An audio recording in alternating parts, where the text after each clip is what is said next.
আজ আমি তোমাদের ভয়েজার 1 স্পেসক্রাফটের থেকে ক্যাপচার করা কিছু ইমেজেসকে দেখাবো, যা সত্যি দেখে তুমি অবাক হয়ে যাবে।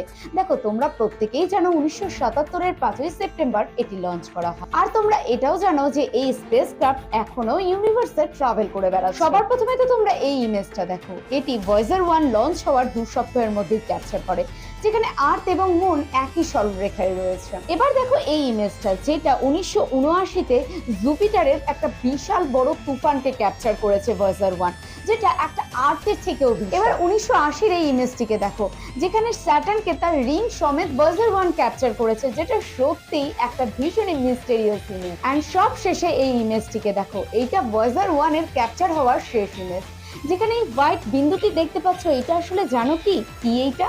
দেখো, এইটা হচ্ছে কি আমাদের আর্থ, যেটা ভয়েজার 1 6 বিলিয়ন কিলোমিটার দূর থেকে ক্যাপচার করেছে। ভাবো আমাদের ইউনিভার্স বাস্তবে কতটা বিশাল।